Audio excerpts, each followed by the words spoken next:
was for her. I wanted to be there for her.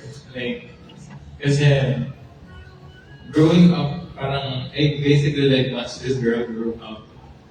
And the first memory that I remember of her was, sige, diretsin ko na mabilisan niya. So I am the ex-boyfriend of Arts Kuya. And we have ended things properly. But ever, kahit anong nangyari, I was still and will always be a part of their family. And I also became Arts Kuya. My first encounter with her was she was just like snooping kasi nakaupo lang ako sa sala. And she was just like, tapos, ako syempre nervous ako, like, may depression with the family. So yung upo ko talaga, close legs talaga. Like, so tumabi siya sa akin, tapos sabi niya, hi.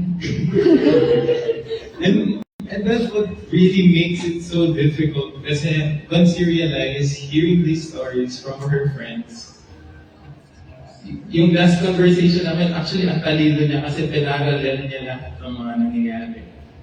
And it's only one thing na parang connected to me. Nag-notes pa ako, actually, I had something na parang sasabihin ko. Tapos after hearing everyone, parang, wala nang matata. Kasi I think parang it's clear like how hard it was. She was really, really adamant on telling people to choose yourself and to love yourself. Even parang to the point that you won't choose you. But you realize na she has always been choosing everyone. And like, she chose me, she chose you to be her friend.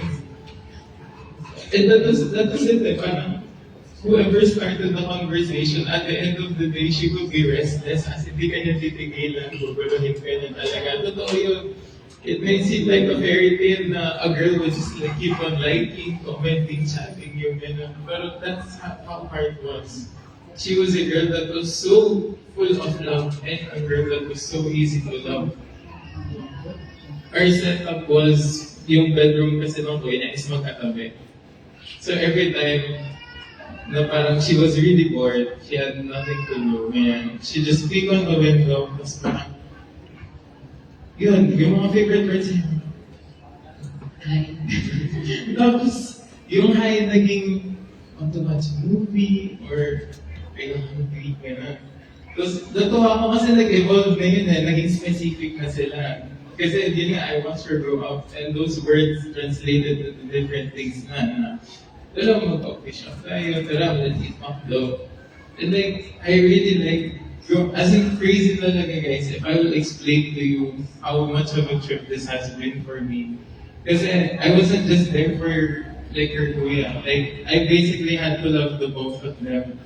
Kasi parang package deal sila. Binakli na talaga ako, sinabi na talaga sa akin a point in her life na, you stole my kuya from me. So nangyari, I had to like be there for the both of them always. She was like really, like, yun, totoo yung sinabi niya, she's the brightest, like, star, sun, ganyan in the room. Kasi, I got to know her na in a way na, kahit gano'n kapangit yung araw ko, basta siya nang gulo sa'yo. Go out na, that's like 12 o'clock hanggang midnight, ganyan. Tapos gusto niya mag 7-Eleven, ganyan, makabili siya ng pads. Tapos, and as it goes on, parang nag-grow yung mga gusto niya. So I'm like really happy on the person she became. And yun, yung mga stories kasi na yun, medyo hindi niyo alam kasi it's just usually with like the 4 of us or with the 3 of us. And I'm not speaking for myself, I'm also speaking for her cousin Lyra. Kasi she has always been there for her every step of the way. We had like this, like, as in magkakapatid na lang kami lahat doon. So, borderline, she was my sister. And just know na what I've heard is, don't think for a second na Heart didn't know that she was loved. She knew she was loved. That's why she had the strength. That's why she had the bravery and the courage to go with it. Kasi nga, she knew that there would be people loving her in the end. You know? She knew that there would be people attending. She knew that there would be people like joining together. And kung makikita nyo, that's still what she did. Like, most of you hindi pa kayo nagkita for a long time. You have been estranged, you have been like, disconnected, and she somehow found a way to like connect everyone. And that's hard, but that's what she keeps on doing. Like she just makes these things happen.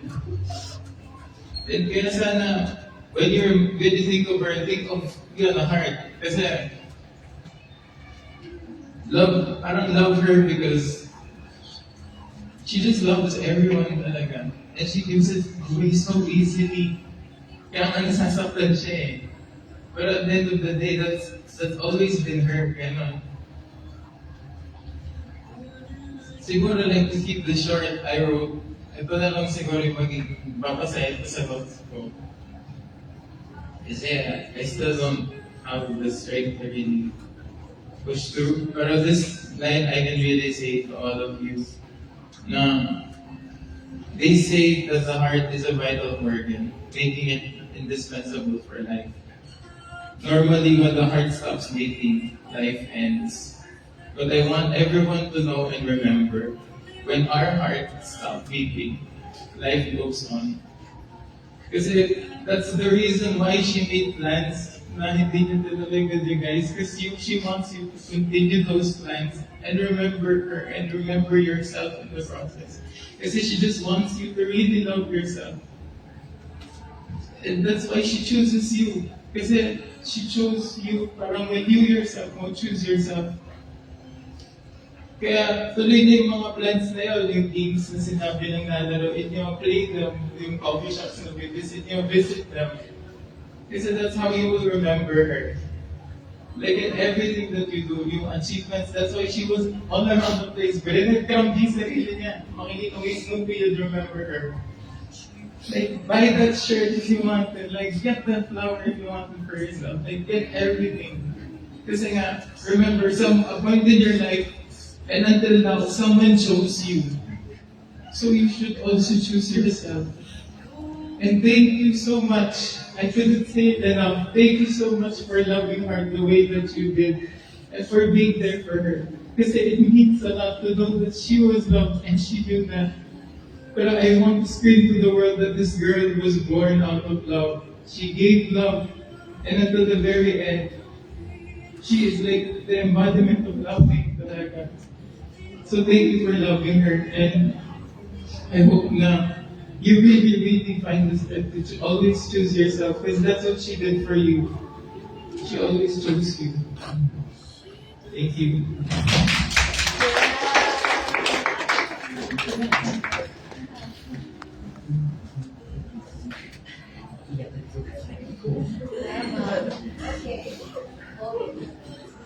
Hi. Ayan, magkapatid talaga, no? So, hi. I'm her kuya. One of her many kuyas, I guess. The biological na natin ko. I'm Ken. My God! Di ko alam anong sasabihin ko. Una, ay mabuting na naiiyak ako. More about me muna. Grabe, sakit ng cheeks ko. Sobrang saya ko sa mga naririnig kong stories from you guys. Hindi kasi ako naging Hindi na ako sanay mag-smile masyado. Eh kanina talaga, I think nakikita niyo naman ako kanina doon. Sobrang ako na walang tigil talaga ako mag-smile. Ang sakit na. You know, I heard before that grief is love with no place to go to. But kahit nasa funeral tayo, I feel so much love right now. Hindi siya walang pupuntahan kasi nandito tayo to give that love for her. We are all here because we love her so much. And now, wala nang nagko-contradict sa mga thoughts na yun na hindi na sasabihin na hindi naman talaga nila love sa samahan ng love. Because I know that she says those things. She tells me, as much as she tells Mike, she tells me everything. As much as she tells Lyra, she tells me everything. And now, finally, she's accepting it so much right now.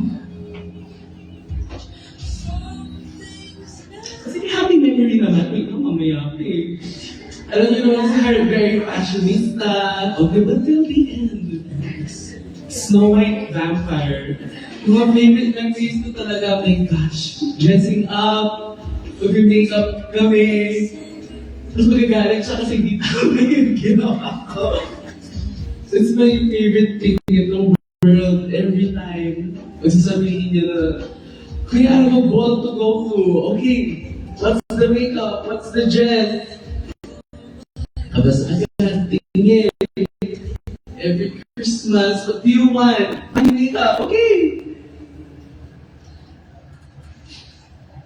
She's also my biggest supporter. Share ko na rin yung pinaka-most hardest, I think, oh wow, hindi na pala. First na to. Second, hardest part in my life was during the board exam. Like, there were so many times talaga na ayoko na talaga, give up ko na. This not the shit I wanted, girl. She just do it. Sabi niya, just do it. Kasi palagi nung nag-aaral din, sabi ko, I don't wanna do this. This not the shit I wanted. She was like, girl, just do it. You can do it. Sabi niya, tapos nakikita ko pag sinasabi niya sa mga friends niya na, okay, gusto ko may ipagyabang siya. Kasi sabi niya, oh my kuya, sa cafe, marami na kaya tayo pinipilit, gano'n. Go, like, God, sobra, I really wanted to be the best. Kuya, sobra, parang marami talaga siya ipagyabang. And then, but, I don't think she knows that, I hope she knows that she's the best sister in the world. Every time I'm out with my friends, like, oh, did you see her? Did you see the dress? Like, I picked that with her. Yung makeup niya, everything. Like, from the same artists. Music taste, food. We all love the same thing, she would say. Minsan nga, mag-aawain pa namin sinong una nagkagusto sa ano eh. So, ginakay Ariana Grande. Ay, Diyos ko. Parang kung malaking bakbakan, pero sinong una nagkagusto. Pero yun, God. Hindi ko mamaya ako iinip eh. And then sometimes I would hear din na parang some of her friends would say na parang idol nila ako. I don't think she even knows that she's my idol ko. Parang palagi ko pinangawa ka na I want her to like this palagi. Always for you, girl. Always. Supportive, sobrang supportive ko till the end. And then, talagang pinaglalaban ko palagi, the things that you like. And then, from the stories that you guys have with her, I think ang dami din times when mga nagsabi no matter how long or short you guys' friendship was, 1 month lang yan, like nakaka-start na ng gitna ng taon, 10 years, 15 years ago. You guys are friends, and you made memories. She will stay alive with you and your memories. That's how you will keep her alive forever.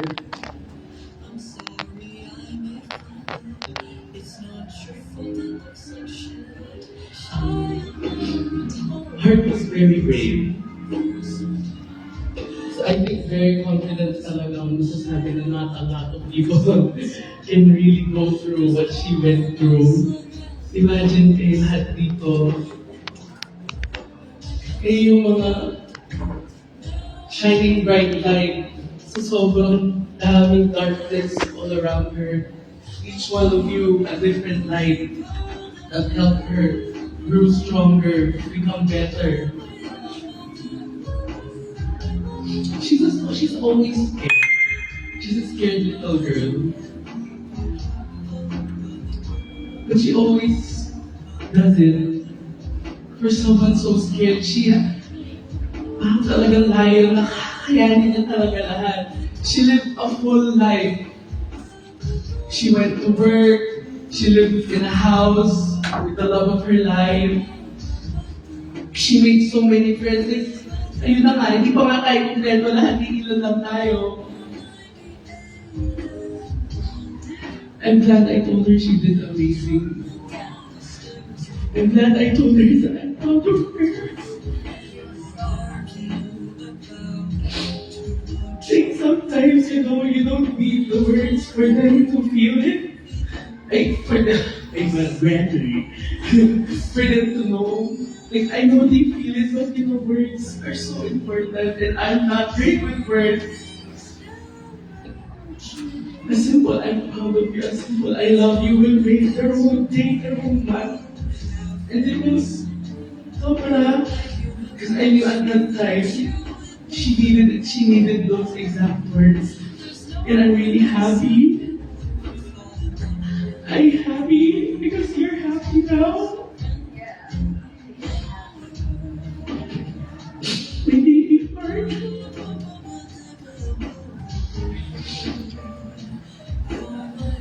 Always ko pinaghahawakan ngayon the past few days. I don't think nakita niyo ako most here.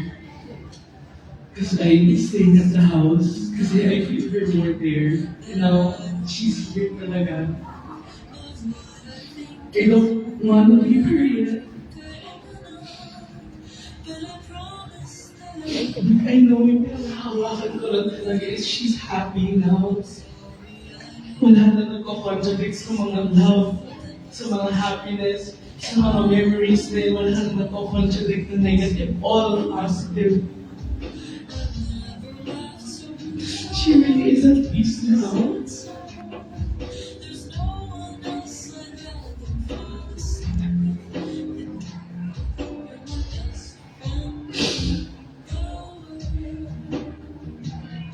Thank you for being a part of her life too. Every part ko talaga pag nagkakwento siya about her, di pag meron na siya, di ko man angel din. Sina breaks, ganon. Everyone, makikita ko sa house, naghahanap. Makikita yung mga posts. I'm so happy that she loved you guys and you loved her back.